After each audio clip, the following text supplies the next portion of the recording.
সালাত আদায় করে সালাতের যে কথাগুলি রয়েছে সেই কথাগুলি মানার চেষ্টা করে না, আল্লাহ তাআলা বলেন ধ্বংস ওই মুসল্লির জন্য যে সালাত আদায় করে কিন্তু সালাতের ব্যাপারে উদাসীন। সালাত আদায় করে এক ওয়াক্ত আর এক ওয়াক্ত করে না, সালাত আদায় করে 4 ওয়াক্ত, এক ওয়াক্ত সালাত আদায় করে না, সালাত আদায় করে 4 দিন, সালাত আদায় করে 5 দিন, আবার একদিন সালাত আদায় করে না, 2 দিন সালাত আদায় করে না, আবার সপ্তাহে জুমার দিন শুধু সালাত আদায় করে, বছরে ঈদের দিন শুধু সালাত আদায় করে, বছরে রমজান মাসে শুধু সালাত আদায় করে। এমন সালাত আদায়কারীর জন্য ধ্বংস, আল্লাহ তাআলা তাই বলছেন।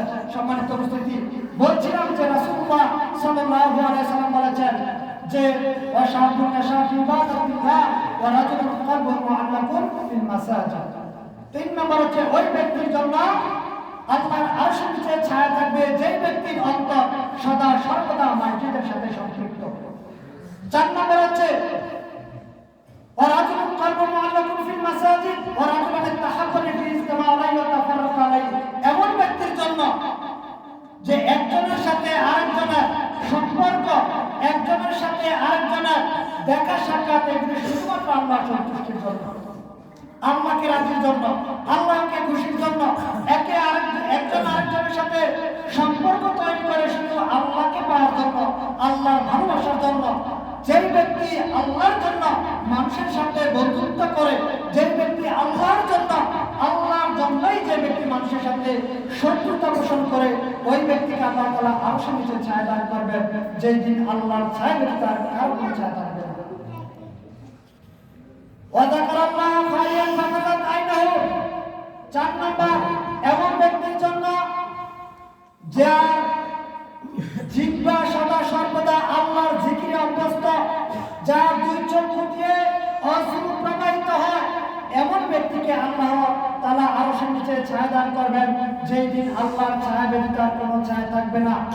ওয়াদাআত ইমরাতুন যাতিন হাসাবিন জামালিন ফাকালা ইন্নী আখাফুল্লাহ।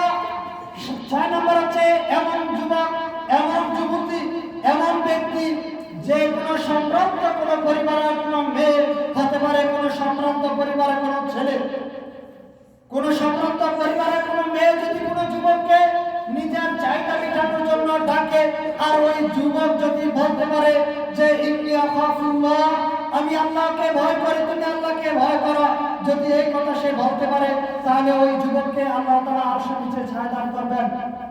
7 নম্বর হচ্ছে মান তাসাদ্দাকা বিসাদাকাতি। এমন ব্যক্তি যে ডান হাতে দান করলো, বাম হাত বুঝতে পারলো না, এমন ব্যক্তিকে আল্লাহ তাআলা আরশের নিচে ছায়া দান করবেন, অর্থাৎ গোপনে দানকারী ব্যক্তি।